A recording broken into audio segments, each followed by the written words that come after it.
Hello students, मेरा नाम है प्रवीण कुमार त्रिपाठी। दोस्तों, आज मैं आप लोगों के लिए एक टॉपिक लेके आया हूँ एमपीएसआई के बारे में, एमपीएसआई वैकेंसी के बारे में। बहुत दिनों से खबरें चल रही हैं, साल भर से खबरें चल रही थी कि एसआई की इतनी पोस्ट आने वाली है ना। और अभी आपने देखा होगा कि चुनावी रैली में शिवराज सरकार ने भी बोला है कि हाँ, हम जो है पुलिस की वैकेंसियाँ निकालेंगे। तो एमपीएसआई की वैकेंसी के बारे में भी आज मैं आपको बताऊंगा, है ना, कि इसका एलिजिबिलिटी क्राइटेरिया क्या है, इस एग्ज़ाम का पैटर्न क्या है ना, हमें कैसी तैयारी करनी चाहिए, प्रीवियस ईयर का कट ऑफ क्या है ना, भविष्य का कट ऑफ क्या हो सकता है। तो इन सभी सब्जेक्ट्स के बारे में मैं आपको एक एक करके चीज़ों को बताऊँगा, ठीक है। तो चलिए दोस्तों, हम लोग स्टार्ट करते हैं एमपीएसआई के बारे में। चलिए दोस्तों, सबसे पहले हम लोग जान लेते हैं एमपीएसआई एग्ज़ाम होता क्या है।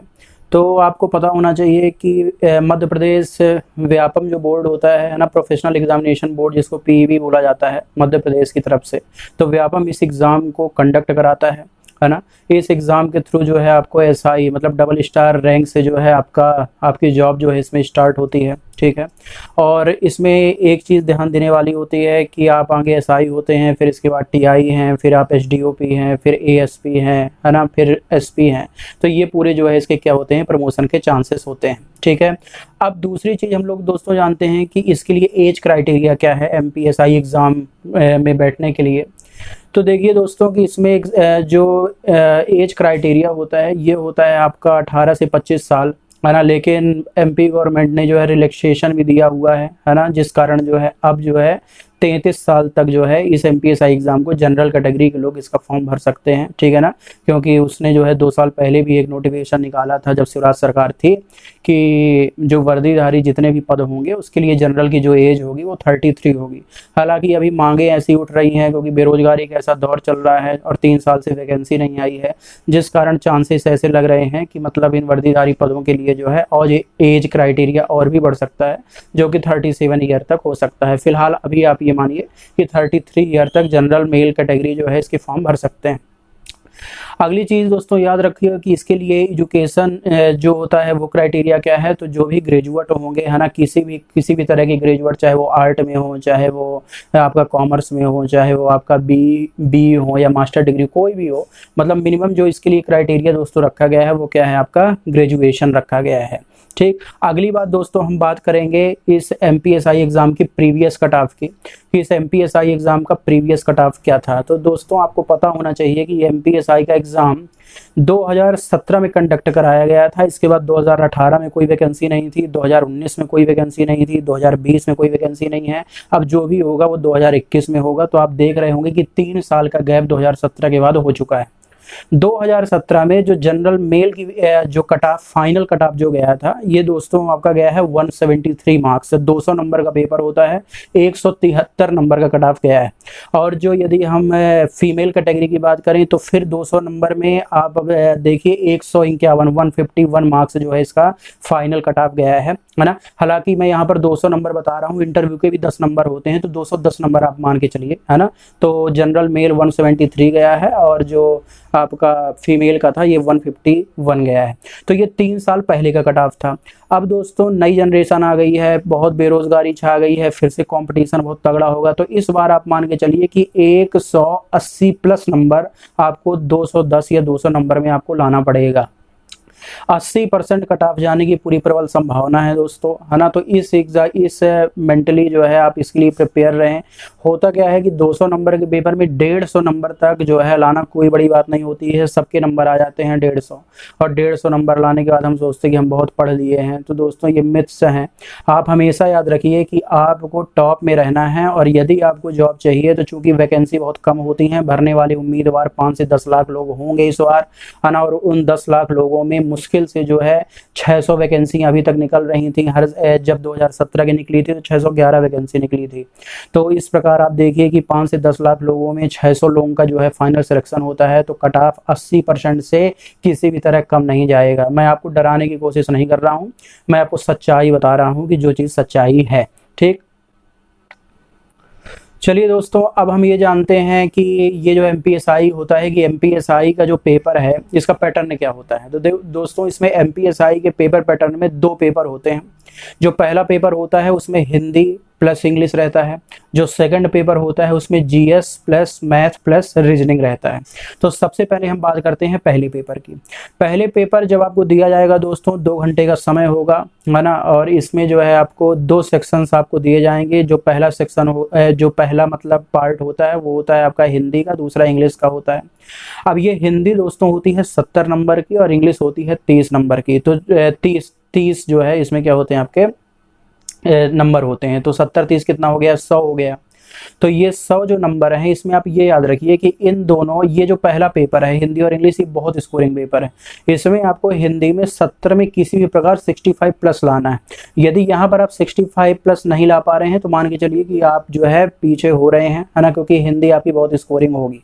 और दूसरा जो पेपर है वो जो दूसरा पार्ट है वो इंग्लिश का पार्ट है, तो ये फिर से 30 नंबर का होगा। इसमें आपको फिर से 25 प्लस चाहिए, क्योंकि मैं आपको बता चुका हूँ कि ओवरऑल 200 में 180 टारगेट आपको करना है।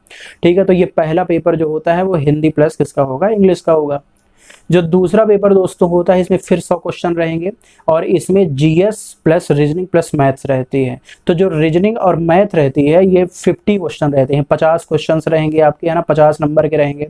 और जो बाकी 50 बचता है उसमें रहता है जीएस। अब ये जो जीएस है 50 में, तो इसमें भी मान के चलिए 25 नंबर की साइंस रहेगी और 25 नंबर में मिसलेनियस रहेगा। 25 नंबर की साइंस रहेगी और 25 नंबर मिसलेनियस रहेगा। तो ये जो मिसलेनियस है इसमें हिस्ट्री भी होगा, जियोग्राफी भी होगा, पॉलिटी भी होगा, इकोनॉमी भी होगा, साइंस भी होगा, एनवायरनमेंट भी होगा, कंप्यूटर भी होगा, एमपी जीके भी होगा। और सबसे ज़्यादा पार्ट दोस्तों रहता है एमपी जीके का, है ना। कहा जाता है कि जो मिसलेनियस पार्ट जो अभी आपको मैंने बताया 25 नंबर का, इसमें 15 क्वेश्चन जो होते हैं वो खाली किसके रहते हैं, आपके एमपी जीके के रहते हैं। तो फिर से एक बार समझ लीजिए पेपर पैटर्न को। 2 पेपर होंगे। जो पहला पेपर है वो हिंदी प्लस इंग्लिश का है। जो दूसरा पेपर है वो जीएस प्लस रीजनिंग मैथ्स का है। पहले पेपर में हिंदी 70 नंबर की है, इंग्लिश 30 नंबर की है। दूसरे पेपर में जीएस 50 नंबर का है और रीजनिंग और मैथ 50 नंबर का है।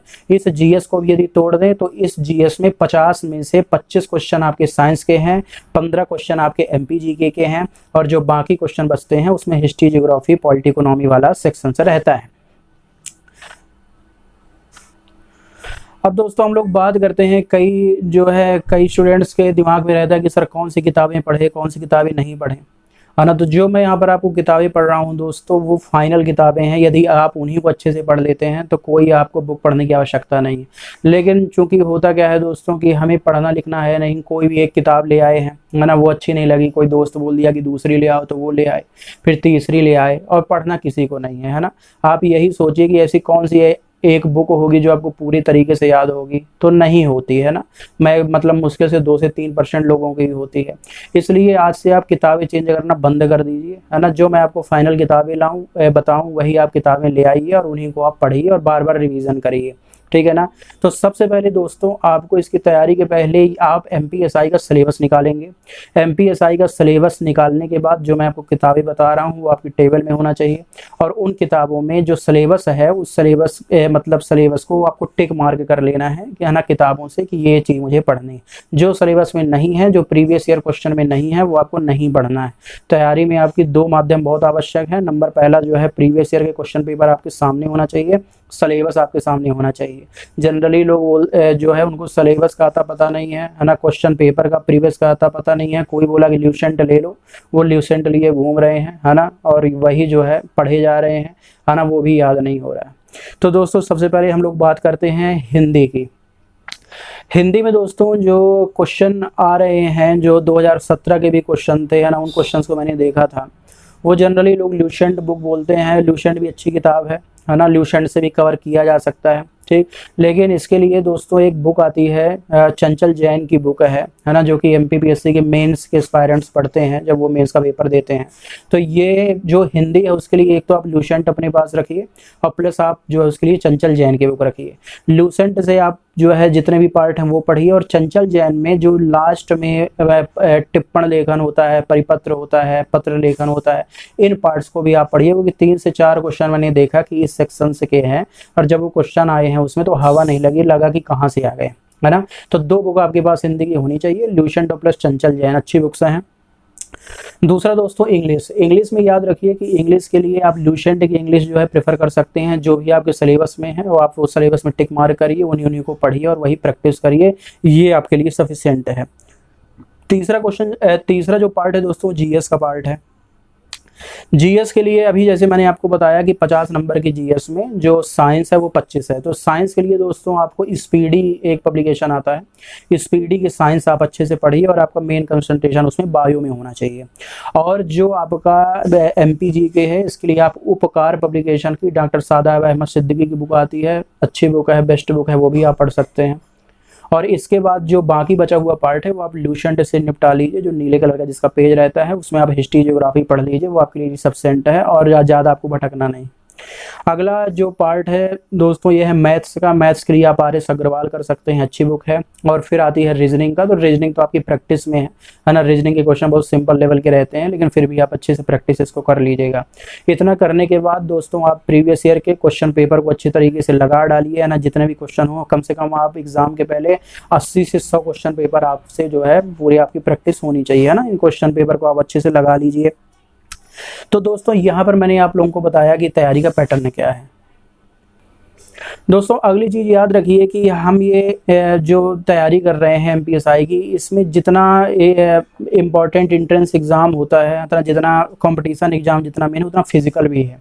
फिजिकल में दोस्तों 3 टास्क होते हैं, है ना, जिसमें से कि लंबी कूद होता है, दौड़ होता है, रनिंग होता है। तो दोस्तों 2 मिनट जो है 40 से 48 सेकंड की दौड़ होती है। तो अभी से आप मतलब फिजिकल करना स्टार्ट कर दीजिए, क्योंकि कई जो है केस होते हैं कि एग्ज़ाम तो निकल जाता है लेकिन फिजिकल में बाहर हो जाते हैं। एक बात दिमाग में आप रखिएगा कि 8 से 10 लाख लोगों में मात्र 600 वैकेंसियाँ हैं, है ना। उसमें भी जो है यदि आप जनरल की अलग कर दो, ओबीसी की अलग कर दो, तो आप देख पा रहे होंगे कि 150 से 200 वैकेंसी हैं। तो इस कारण कंपटीशन आपका बहुत ज़्यादा क्या है, हार्ड है। सबको नौकरी नहीं मिल सकती है, लेकिन हाँ आपके हाथ में प्रयास करना है, तो आप प्रयास जो है आपका फुल भरसक प्रयास आपका होना चाहिए। तो फिजिकल की भी तैयारी आपको अच्छे से करना है।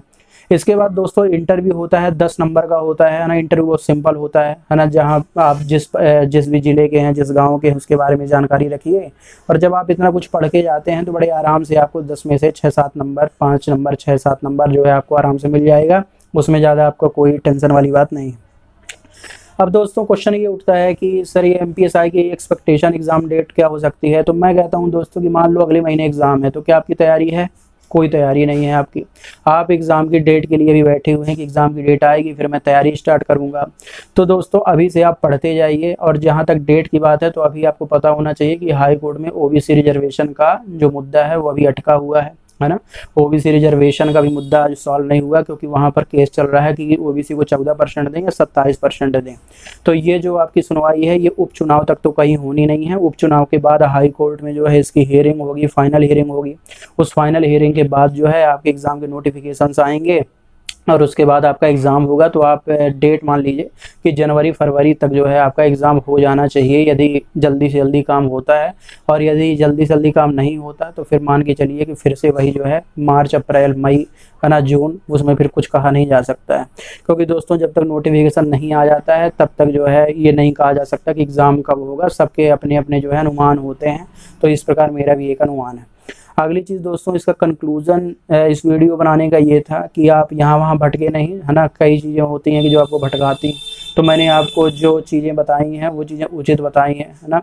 तो उन चीज़ों को आप ध्यान रखिए। तो आज ये मेरा पूरा वीडियो जो था एमपीएसआई एग्ज़ाम्स के बारे में था। मैंने आपको पैटर्न बताया, है ना, पूरा। इसमें आपको एलिजिबिलिटी क्राइटेरिया, इसका पूरा एग्ज़ाम का पैटर्न, बुक्स वगैरह बताई। तो ये जो है आप पूरी चीज़ें पढ़े रहिए। और मैं बार बार कहता हूँ कि आपको 80% कट ऑफ लाना ही है। कॉम्पिटिशन तगड़े लेवल का है ना, जो है इस चीज़ को आप याद रखिए। तो चलिए दोस्तों, थैंक यू।